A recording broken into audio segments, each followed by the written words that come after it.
The area is cordoned off this evening, and we know that the explosion has caused disruption to a number of services in the city centre. Full extent of damage still being assessed, but water and electricity to areas around Bree Street definitely disrupted. Let's speak to Isaac Mangena of City Power. Good evening, Isaac. You know, 24 hours ago, you were about to rush down to the scene of this explosion and just trying to gather information about what has happened. In the interim, we've heard that it has had a definite impact on electricity supply in that area. I wonder if you could just explain exactly the impact on power supply in the CBD and which areas have been affected.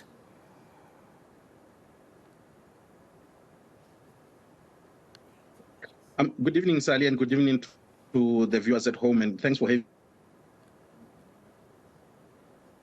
us. We are still at the scene of this explosion, basically with the team from City Power. There has been some level of damage to our tunnels underground. As such, we have decided not to be supplying electricity to the inner city. That is Bree substation, which is just a few meters away from the scene of crime. It's actually at corner Loveday and Bree Street, or Ling and Goye as we know it now. And we have decided in that way because of the risks that are involved should we try to fight up and there is secondary explosion that may happen. So as we speak currently this evening, the residents of the inner city are going for the second day without electricity, second night without electricity due to this damage, and we don't know as to how long it might take for us to basically bring them back on. Sure. In terms of city blocks, how many city blocks are affected?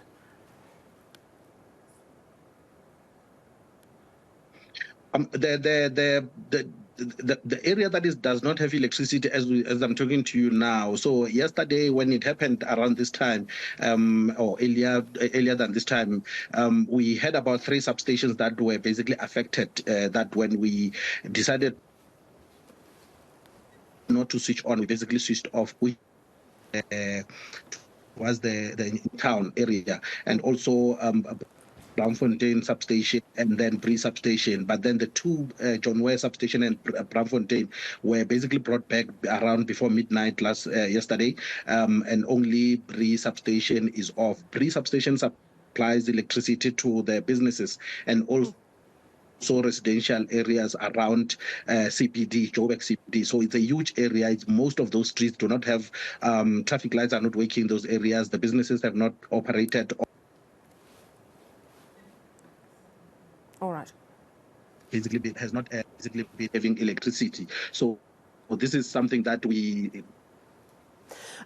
Isaac, sorry to interrupt. Your line is slightly intermittent. I am able to pick up the gist of what you're saying, but it seems the audio is coming and going. So what you're saying is that it's just the Bree substation that you're keeping off. There is indeed definitely damage to the electricity infrastructure around the site of the blast, and you can't say how long it's going to take to repair it. Now, I spoke to an engineer earlier, and he says that it does seem likely that it was some form of gas explosion, and that it was fairly close to the surface to cause so much damage. Are you able to explain to us how the electricity cabling works, or the electricity tunnels even work? Are they quite deep down? And when you say they've been damaged, how damaged? What is the damage? Are tunnels cracked, for example?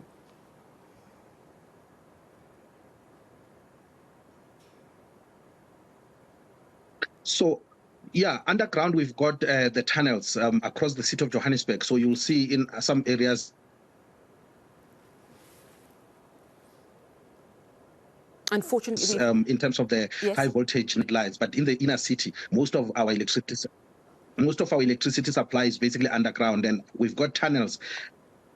Tunnels as high as, like, you can basically walk standing under under the ground in those tunnels. So we've seen basically even last year when we had fires under the tunnel, we could basically go in there and basically be able to walk under in those tunnels. So the tunnels, the suspicion that we have, because we're not able to basically get under there to basically see the extent of the damage, is that on where there is currently damage due to this explosion, chances are the tunnels themselves have basically caved in or they were damaged by the explosion. But we have to basically get under there to basically be able to see. They are very deep, Sally. Like I say, you basically need, there is actually a ladder that we use to go under there, and there is, it's very much, there is oxygen and everything under there so that our teams can be able to work when we do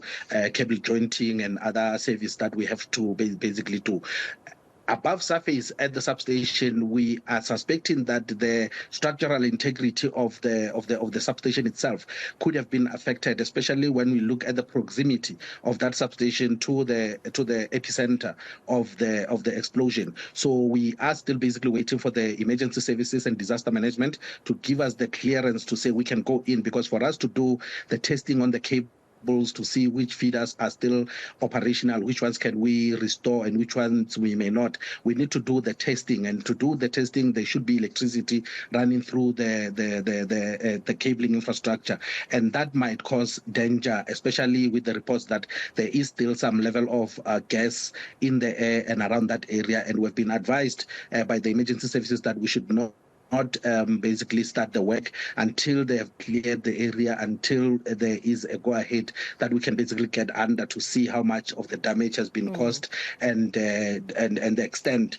of how much needs to be done to basically ensure that we restore electricity. So we're hoping that by tomorrow we should basically have a go-ahead. Currently, as I'm talking to you, the city manager is addressing technical experts, including the utilities like City Power and Joburg Water and so forth, around some of the progress that has been made around that, those issues, so that we can be able to get in, so that we can restore electricity to the residents of the city CBD. All right, so you're hoping to get in underground tomorrow. It reminds me of the Selby fire that was in some of your tunnels that happened last year. You also just had to wait until it was safe before your engineers and your technical people could go in and fix the electricity. It sounds like pretty extensive damage. Any idea of how much this is going to cost to fix and who is going to pay for it? Because we know that City Power is pretty cash-strapped. There have been so many outages and so many breakages due to the ongoing load shedding.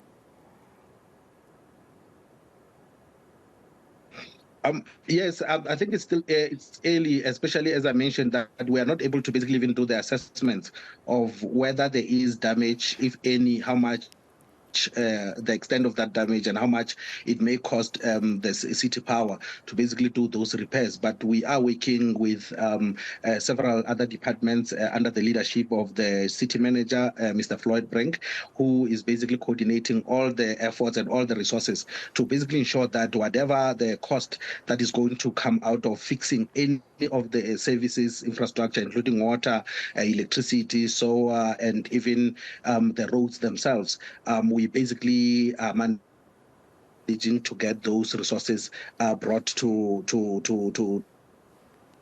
us. So it's still early to basically say of the damage is it that is going to cost City Power. Yes, we are cash strapped, and the plan, the hope is that we will basically I'm sorry, I just lost you. Your last sentence again. You said your hope is what, Isaac?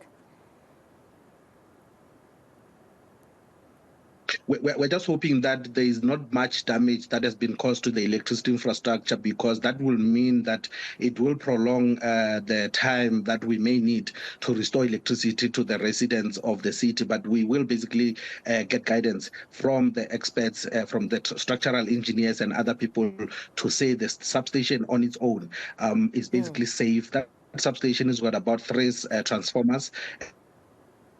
Each one of those transformers is having about 40,000 liters of oil. So you can imagine the weight that the infrastructure on the surface at those transformers is like. And we're just basically hoping that there's not much damage that has been caused, so that the residents can basically have electricity come tomorrow or even going into the weekend. All right, thank you so much. Isaac Mangena of City Power. Of course, they're still assessing exactly what the implications are, not only for electricity but also for water supplies that have been affected in the area. And also, of course, we know that the road has been severely damaged. We saw quite a few taxis that were overturned, and a little bit earlier we spoke here on eNCA to Santako, that's the South African National Taxi Association.